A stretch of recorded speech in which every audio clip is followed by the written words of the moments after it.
Hey everyone, this is Karenology. Buckle up because this story is absolutely outrageous. I opened my mailbox and pulled out an envelope from the Homeowner Association. Inside was a notice stating that I owed $6,000 in unpaid fees. My stomach tightened. I'd never missed a payment, not once. I moved to Silver Pines a year ago thinking it would be the perfect place to settle down after leaving the Army. Quiet streets, well-kept lawns, and houses that all looked like they belonged in a magazine. It was the kind of place where nothing unexpected happened, or so I thought. I had heard people complain about the Homeowner Association, but I figured as long as I followed the rules, I'd be fine. That illusion shattered as soon as I read that letter. I walked inside, tossing the envelope on the kitchen counter. Maybe it was a clerical error. I pulled up my bank records, scrolling through past payments. Every month, without fail, my fees had been deducted. I even had email confirmations from the Homeowner Association. There was no mistake, at least not on my end. My first instinct was to call them. A woman with a too-cheerful voice answered. Homeowner Association of Silver Pines. How may I assist you? I explained the situation, keeping my tone calm. She put me on hold for nearly 10 minutes before returning. Mr. Harris, our records show that you have an outstanding balance of $6,000. This must be paid immediately to avoid penalties. I clenched my jaw. That's impossible. I have proof that I paid every month. Can you double-check? She sighed. Sir, the system doesn't make mistakes. It looks like there were adjustments made to your account. You should have received prior notifications. Adjustments? What kind of adjustments? I don't have access to those details, but our treasurer, Ms. Jackson, can discuss them with you. You'll need to make an appointment. Ms. Jackson, Karen Jackson. I had seen her before, polished, always dressed like she was running for office. She was the kind of woman who smiled at you but never really meant it. Something about her always felt off. Fine, when can I see her? She's very busy, but I can schedule you for next Thursday.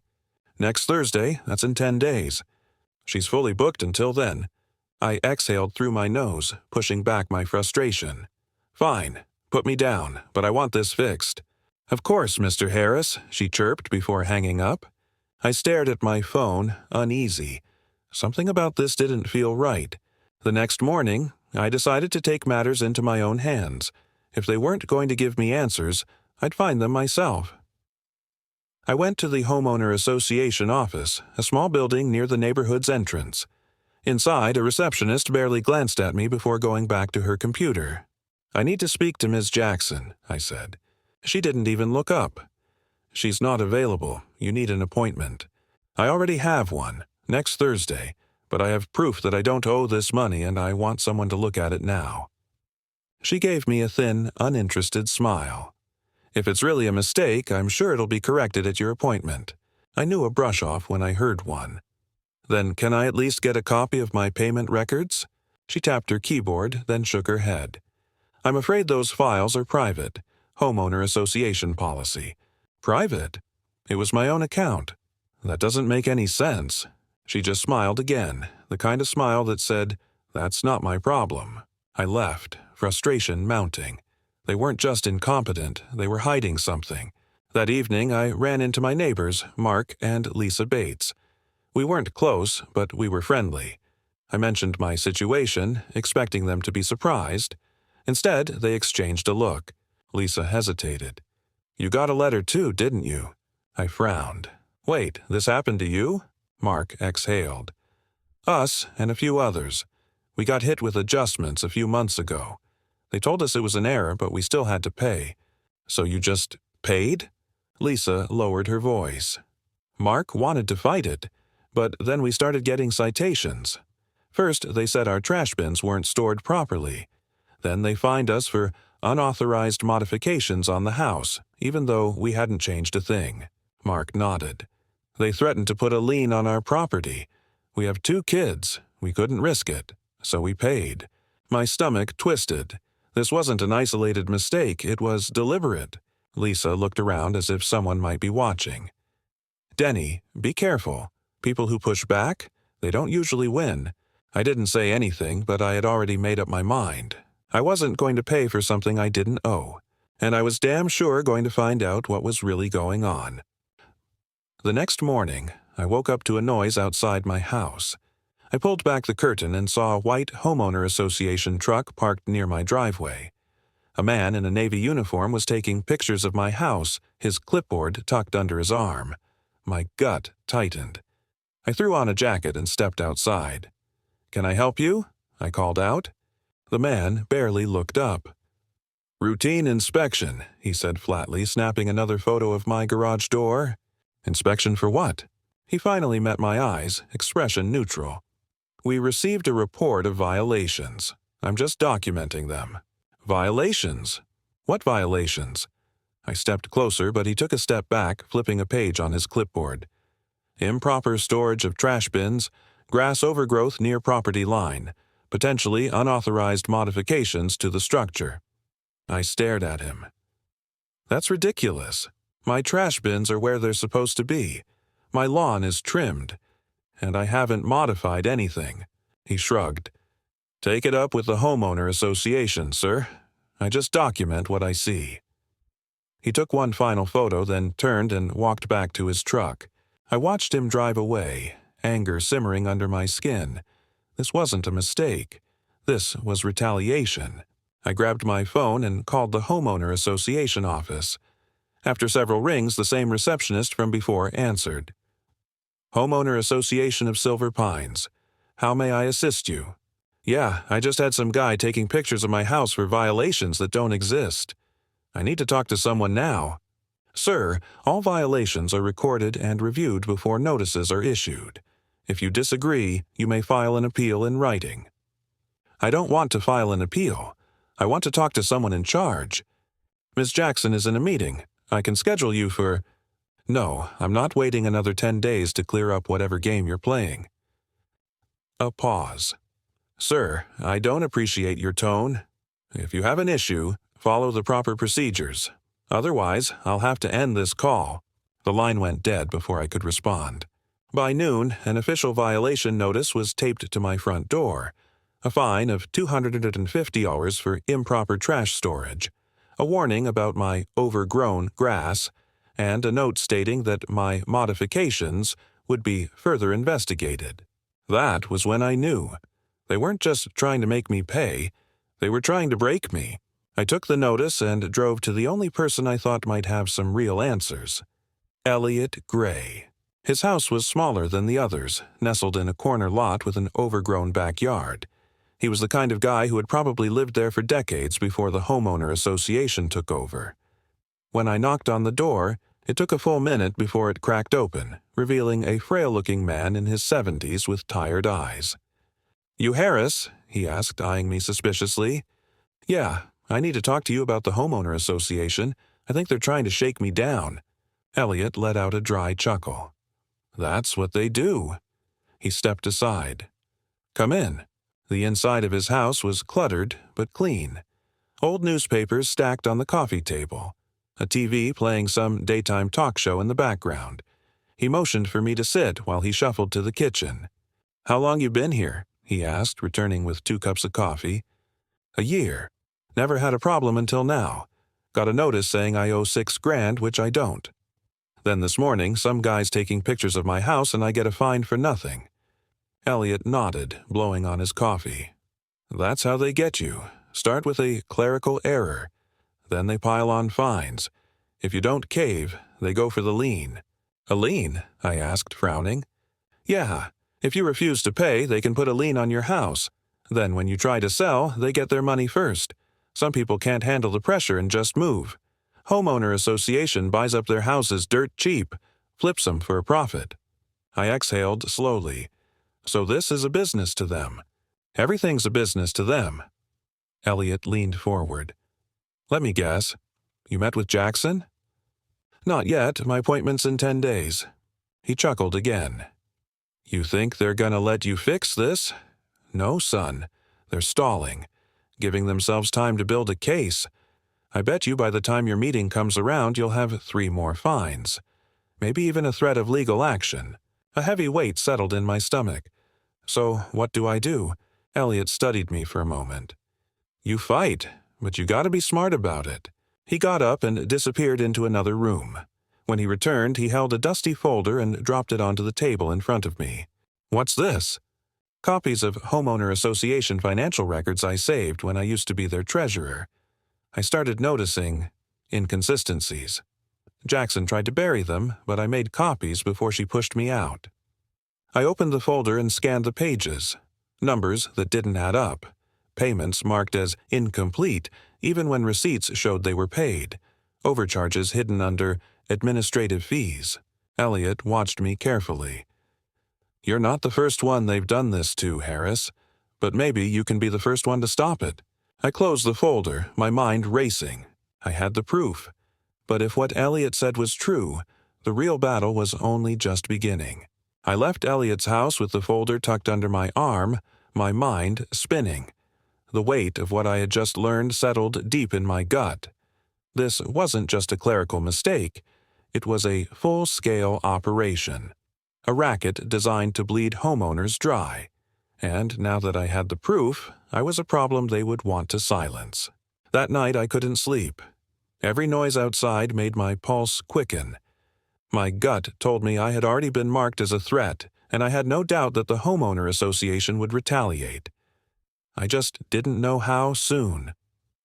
When I finally drifted off, my phone rang at 3 a.m. The number was blocked. I hesitated before answering. A voice distorted by some kind of filter whispered, "Drop it, Harris, or you'll regret it." I sat up, adrenaline kicking in. "Who is this?" The line went dead. I stared at the screen, gripping the phone until my knuckles turned white. This wasn't paranoia anymore. It was real, and if they were resorting to threats, that meant I was onto something bigger than I realized. By morning, I had made up my mind. If they wanted me to back off, that only meant I had to push harder. I made copies of the folder and stored them in different places, just in case. Then I took the originals and drove straight to the Homeowner Association office. I wanted to see the look on Karen Jackson's face when I put the evidence right in front of her. The receptionist barely glanced at me when I walked in. "Do you have an appointment?" she asked without looking up from her computer. I didn't bother answering. I pushed past the counter and headed straight for Jackson's office. The door was locked. I knocked hard. No answer. I knocked again.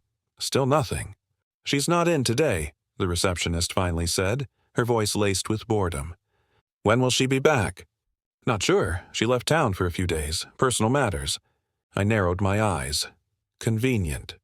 Too convenient. I turned on my heel and walked out. If Jackson wasn't around, that meant someone else was running things. Someone who might not be as careful. I decided to pay a visit to the Homeowner Association's accounting office, which was located in a small building near the back of the neighborhood. The door was open, and inside, a middle-aged man in a cheap suit was hunched over a desk, tapping furiously at a calculator. He barely noticed me walk in. "Excuse me," I said, stepping closer. "Are you in charge of the Homeowner Association's finances while Jackson's away?" He looked up, startled. His name tag read Douglas Peters, Homeowner Association Treasurer. He adjusted his glasses. Yes, can I help you?" I set the folder down on his desk. "Yeah, you can explain these discrepancies, and don't bother lying. I have copies." His face went pale. He flipped open the folder, eyes darting over the pages. His hands trembled slightly as he turned each one. "Where did you get this?" "Doesn't matter. What matters is that I know what's going on. Overcharging homeowners, falsifying debt records, pushing people into lien so you can take their houses.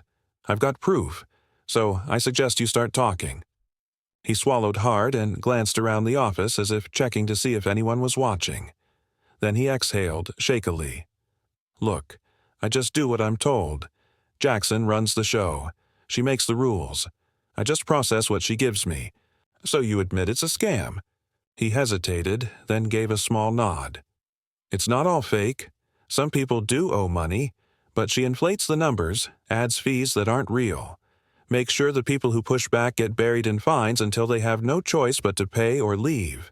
I clenched my jaw. "How many homes has she taken this way?" He hesitated again. I don't know exact numbers, but more than a dozen at least. Maybe more. My stomach turned. This was worse than I thought. You need to go on record. Douglas's eyes widened in panic. Are you crazy? If she finds out I talked to you, I'm finished. She has people everywhere. You don't understand what she's capable of. Before I could respond, a loud noise outside made both of us jump. A car had pulled up fast, tires screeching. Douglas shot to his feet. You need to go, now. I grabbed the folder and bolted out the back door just as another Homeowner Association vehicle pulled up in front of the building. I didn't recognize the man who stepped out, but the look on his face told me everything I needed to know. They knew I was here. I ran to my car, heart pounding, and peeled out of the parking lot. In my rearview mirror, I saw the man standing outside the office watching me go. My hands tightened on the wheel. They weren't just trying to scare me anymore. They were actively hunting me. I had to be smarter.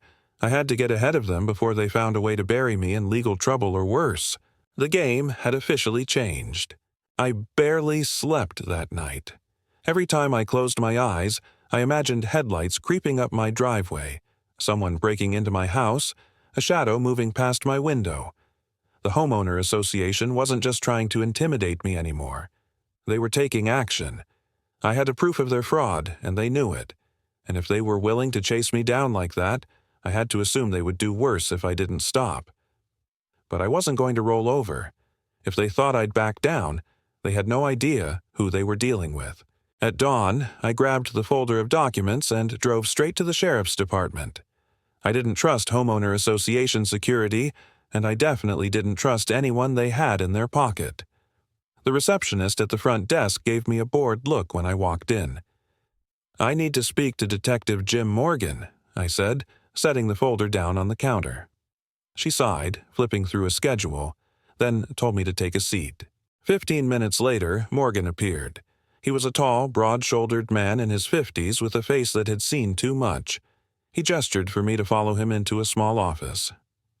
Harris, right? Heard about your run-in with the Homeowner Association. What can I do for you?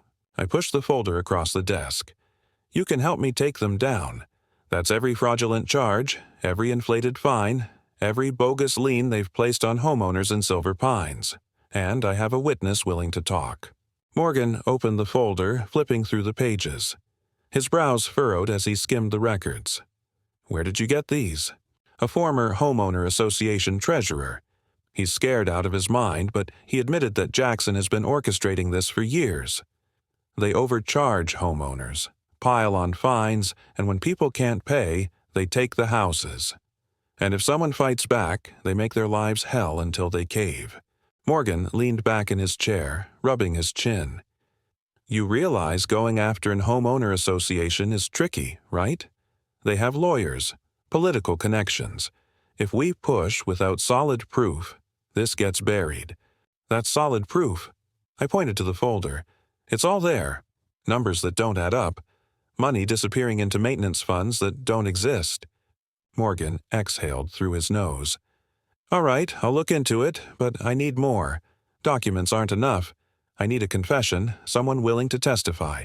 If you can get your treasurer to talk on record, then we have something. I clenched my jaw. I'll get it. I left the station feeling the weight of reality settle in. This wasn't going to be a quick win. I needed Douglas Peters to testify, and I needed to make sure Homeowner Association didn't silence him first. I called him the moment I got in my car. Douglas, we need to meet. Now. I can't, Harris, he whispered. They know I talked to you. I need to get out of here before they do something. Where are you? I'll come to you. No, it's too dangerous.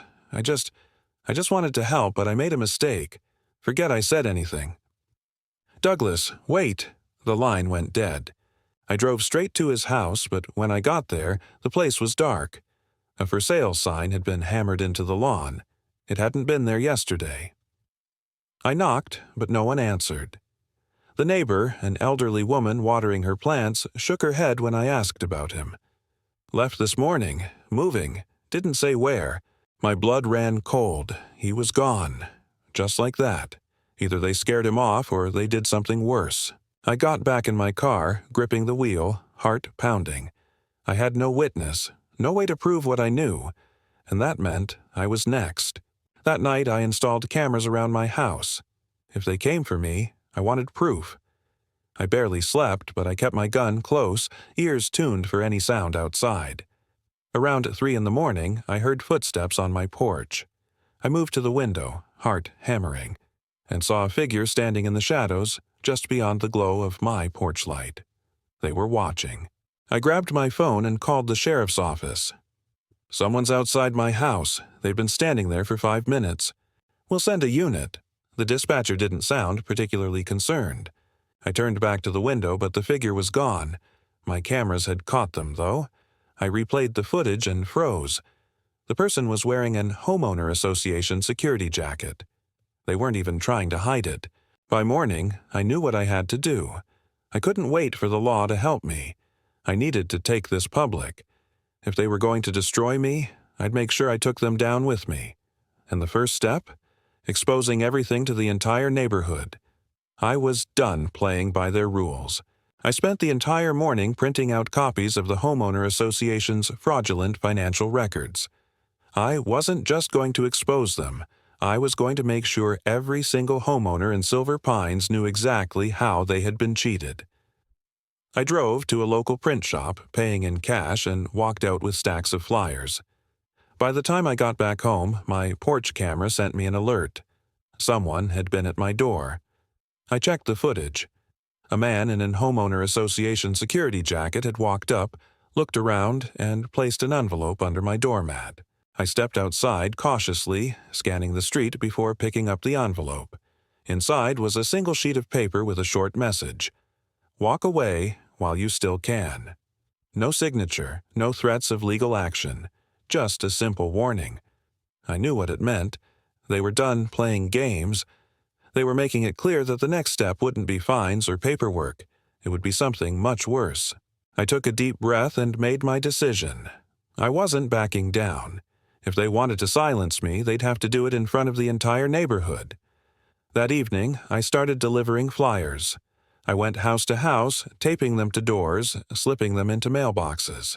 Some people barely glanced at them before shutting their doors. Others looked genuinely concerned. A few asked me what was going on. I told them everything.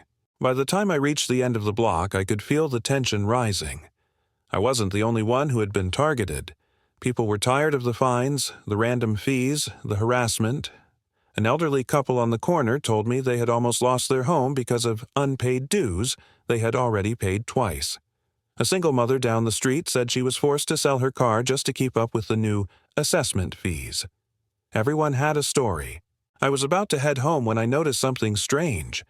A few houses down, several flyers I had just posted were already gone. Someone was following me, tearing them down as fast as I put them up. My heart pounded. I turned the corner and saw a familiar figure, Karen Jackson. She was ripping down a flyer, her face red with fury. She spotted me and froze. "This is slander," she spat, crumpling the paper in her fist. "You're spreading lies." "No, I'm telling people the truth." She stormed toward me, her voice low and full of menace. "You have no idea what you're getting yourself into." "I think I do. You and your little club have been robbing people for years, and now they know."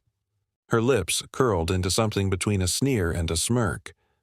"You think a few pieces of paper will change anything? We own this neighborhood." Not for long. I turned and walked away, heart pounding. I didn't look back, but I could feel her watching me. That night, I barely slept. I kept my gun close, my phone within reach. I half expected my house to be set on fire, my car to be stolen, something, anything to make me regret what I had done. But morning came, and with it a storm I hadn't expected. By 9 a.m., my phone was blowing up. Texts, calls, voicemails. Neighbors I barely knew were reaching out, some furious, others desperate for more information. And then came the knock at my door. When I opened it, I found 3 news reporters standing on my porch. Someone had sent them my flyers. "Mr. Harris, we'd like to talk to you about your allegations against the Silver Pines Homeowner Association." I stepped outside and shut the door behind me. "What do you want to know?" By noon, the story had gone public. Local news ran a segment on the allegations, showing copies of the documents I had provided. Neighbors started organizing. People who had been too afraid to speak out finally started coming forward. More stories, more evidence. The tide was turning. I kept waiting for the next move from the Homeowner Association. They didn't disappoint. That afternoon, a lawsuit was filed against me for defamation and harassment. A letter arrived warning me that I would be sued for everything I owned if I didn't retract my statements. I ignored it. I had bigger things to focus on. A week later, Karen Jackson resigned. The lawsuit disappeared. An emergency homeowner association meeting was called, and for the first time, the residents were given full access to financial records. The numbers spoke for themselves. Jackson had siphoned tens of thousands of dollars into consulting fees, administrative expenses, and security enhancements that didn't exist. By the end of the month, she was facing charges for fraud. A full audit of the Homeowner Association was underway. People who had been bullied and threatened for years were finally speaking out. The system that had controlled them for so long was crumbling. And as for me, I stayed. The Homeowner Association still existed, but it was under new management. The fines disappeared, the harassment stopped, the neighborhood changed. One evening, as I sat on my porch watching the sunset, my phone buzzed with a blocked number. I hesitated before answering. Silence on the other end. Then a familiar voice. "You should have walked away." I exhaled slowly. "Yeah, but then you should have played fair." The line went dead. I set my phone down and leaned back, feeling the weight of everything that had happened settle over me. It wasn't over. Not completely. But for now, I had won. And that was enough.